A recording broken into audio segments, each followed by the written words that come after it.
One of the most common questions that people have is they want to know what's the correct order for the pages. Like, what pages are they supposed to have for every ancestor and what order should they put them in? The reality is, it's kind of a frustrating answer, but it really is up to you. And your ancestors may need different pages, and so all of the chapters might look different. But I did put together a sample book layout just to give some guidance to people who really don't want to start from scratch and just go through the list of all of the different pages that are available to them and then figure out what they want to use. Now, again, if you haven't purchased the Canva color folder, you might not have all of these pages available to you. But at least this would give you an idea of maybe something that you could try to put together for yourself or something that you could plan on doing in the future. So I'm not going to go through this whole PDF, but I will tell you that these are the pages that I used in this one. Now, this was designed using the PDF pages, but there is a Canva template version for every single one of these pages. Anyway, this is the sample book. It's got a cover page and then the index, which if you're using this Canva book-based template, you've got all that already. And then you've got this root person. In this one, I used a divider page, and then the root person's profile is on this side. In your base book template, it's on this side, so that looks a little bit different, but it still starts with that root person profile page. The next spread, let me zoom in a little bit. I have birth records on this side, and then blank birth records over here. Now, in my vision, you could put a baby photo here if you had one. If you didn't have one, you could use some clip art, and you could have a clip art of a baby, or you could use like a Canva photo of the place where the person was born and just put that photo here, or a photo of a map of the place where the person was born, something like that.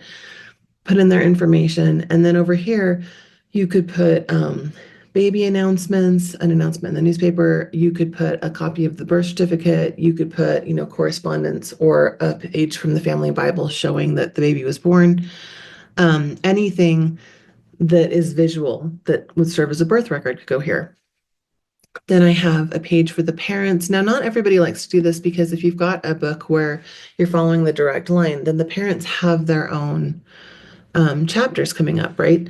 But I like to have a parents page in there because I liked the thought that each of these chapters could stand alone. If you just took out like all of the pages that are index number one's whole story could just stand alone without the rest of the book. And plus, when you get into the later generations, it's nice to remember who goes with who. Now, in the base book, we do have that direct line page, which I don't have in here. So that kind of helps, but again, you're not always going to remember who was married to who, etc. It's up to you, but I like to put in the parents and then the siblings, all collected on one page. And then I do like to do a sibling profile. And then usually I will these days prefer to do like a sibling family tree, like I did when I showed you how to use or how to add in extra people to the index or to the book. But you could also just do photos or something that, I mean, it's anything that you want to put over here that goes with the siblings. If you didn't want to have more than one page in a sibling, you could have a sibling profile here and then another sibling profile here for a different sibling. It's totally up to you. Or you could just have the siblings pages, give some basic information and not worry about doing this whole profile for each person. Totally a matter of preference. And you might not want to do this if you don't have a lot of information about that person.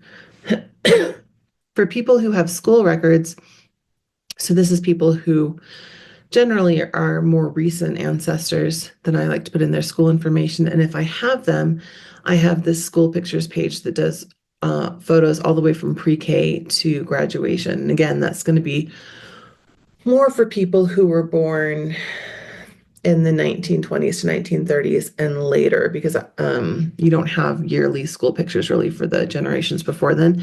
But if you have that, this is a nice spread to have in there. Marriage records with the information over here and a photo, and then a blank marriage records page. Again, kind of like the birth records, you could put wedding cards or wedding photos or whatever you wanted to over here. Occupation records here, I've just sort of mixed it up to keep it visually interesting, where I've got the information here, and then I could have business cards or photos or income papers, tax papers, anything that shows proof that that person was working in that occupation. And then this sort of ends that chapter where I've got source citations. I don't always include source citations inside the book. Sometimes I will attach them using a QR code, like I mentioned in the QR code video. But I I do believe that you have to have source citations somewhere. So if you haven't figured out a way to put in some sort of link to an external holding place where all the source citations are, then yes, I would say put them at the end of the chapter so that if you do, or if you are just looking at one index number, that you can see all of their information and then see where did you get that information. You always want to leave a little breadcrumb behind you so that people can follow your research. And then we jump right into the next ancestor, uh, and it just starts over. So that's just an idea. Now, I didn't have any military service because not everybody's going to have some. I didn't have immigration records. I didn't have medical records for people that have gone or that went through like a large scale medical, if they had an epidemic, if they were hospitalized with, pneumonia and they were in a sanitarium for a while, if they had a chronic condition, if they were in an accident, like there's all sorts of things that you might want to put into an ancestors chapter.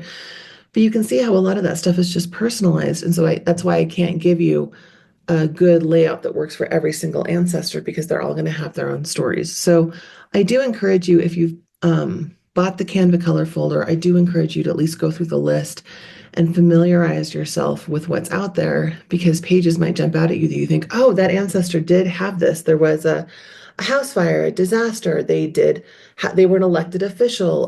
They did have multiple marriages, but they were divorced. Things that don't apply to everybody, but it might be the perfect page for one or two of your ancestors. Just remember that when you're doing this book that's double-sided, where you've got information on the left side and on the right side, that you're always thinking about adding pages in these 2-page spreads.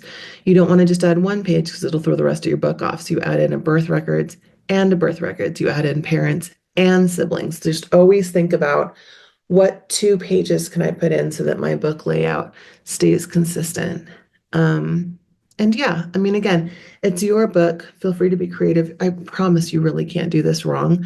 And you should have fun with it. It's fun to storytell about our ancestors. And I actually think it's more exciting when the chapters are all a little bit different because it just goes to show that everybody has their own unique story.